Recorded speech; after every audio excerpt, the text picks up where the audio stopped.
السلام علیکم، آداب، میں محی الدین آزاد اور آپ دیکھ رہے ہیں NIN۔ آج میں جامعہ ملیہ اسلامیہ میں گولڈن انگلش کے مصنف یعنی آتھر کے پاس میں ہوں، اور آج جاننے کی کوشش کریں گے کہ اتنی کم عمری میں مصنف بننے کا جذبہ کب اور کیوں پڑا، اور وہ بھی ایک مدارس سے فارغ ہونے کے بعد انگلش میں گرامر کی کتاب لکھنے کا جذبہ کب پیدا ہوا۔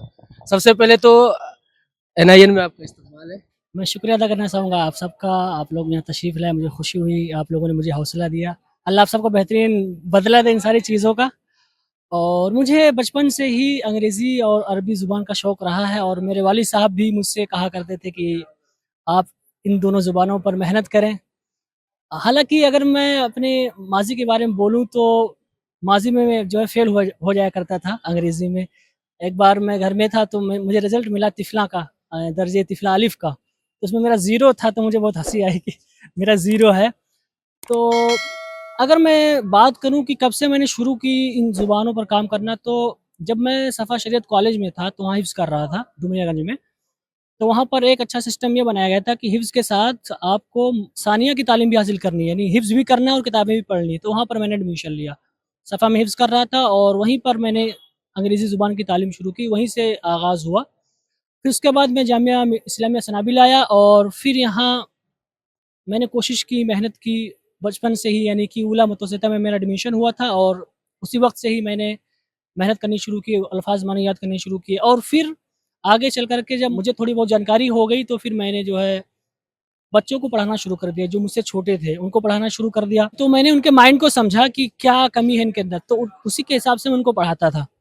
تو اسی طرح سے پڑھاتا گیا، اور پڑھانے سے میرا بہت زیادہ فائدہ ہوا۔ اگر میں کہوں کہ پڑھانے سے مجھے زیادہ علم آیا ہے بالمقابل پڑھنے کے، تو بے جانا ہوگا۔ یہ بات کہنا غلط ہے کہ مدرسے والے کو کچھ نہیں پتہ، ایسا نہیں ہے۔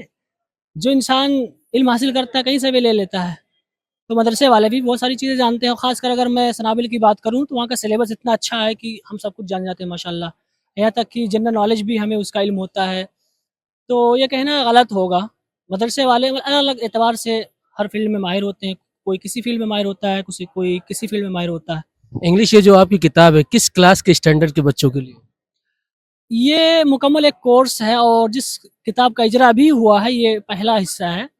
اور چونکہ میں نے آپ کو بتایا کہ میں بچوں کے مائنڈ کو سمجھتا ہوں، کیونکہ میں نے مدرسے میں پڑھانا شروع کیا تھا، تو اسی وقت سے مجھے اندازہ ہے کہ ان کو کس طرح سے پڑھایا جائے۔ تو میں پڑھاتا ہوں، یعنی کہ مجھے غالباً یاد ہے کہ اولا ثانویہ سے ہی میں نے پڑھانا شروع کیا تھا اپنے ساتھیوں کو۔ تو اس وقت سے میں نے کیچ کرنا شروع کیا کہ کہاں کمی ہے کہاں کمی ہے۔ پھر اس کے بعد میں نے ایک مکمل کورس تیار کیا، چونکہ اگر بات کریں کہ جب مدرسے والے باہر نکلتے ہیں تو انہیں دقت ہوتی، پریشانی کا سامنا کرنا پڑتا ہے، خاص طور پر اگر ہم یونیورسٹی میں آنا چاہ رہے ہیں تو انگریزی کی وجہ سے لوگ ان کو برا بھلا بھی کہتے ہیں کہاں سے پڑھ کے آیا ہے۔ تو ان کے مائنڈ کو میں نے سمجھا، تو میں نے ایک مکمل کورس تیار کیا ہے، جس کتاب کا بھی اجرا ہو یہ پہلا حصہ ہے۔ تو اس کو وہی شروع کرے جس کو انگریزی بالکل بھی نہیں آتی ہے، بالکل میں نے 0 سے شروع کیا ہے۔ کتنے پارٹ میں لکھنے کا پلان ہے؟ انشاءاللہ یہ کل 3 حصوں پر مشتمل کتاب ہے۔ پہلی آ گئی؟ پہلی آ گئی، انشاءاللہ دوسری پہ کام چل رہا ہے، پھر اس کے بعد انشاءاللہ اس دوسری کا اجرا ہوگا، پھر تیسرے پہ ہم کام کریں گے انشاءاللہ۔ تو آپ جیسے یہ ہے کہ آپ کی پڑھائی جو ہے عربی اس سے ہوئی ہے، عربی ڈپارٹمنٹ شعبے اور عربی سے، اور آپ کی رغبت انگلش کی طرف ہے، تو آپ نے انگلش میں کیوں نہیں BA وغیرہ کیا؟ میری رغبت، اگر بات کروں رغبت کی، تو میری رغبت جو ہے عربی کی طرف زیادہ ہے، اس لیے میں نے عربی میں ہی ایڈمیشن لیا۔ اور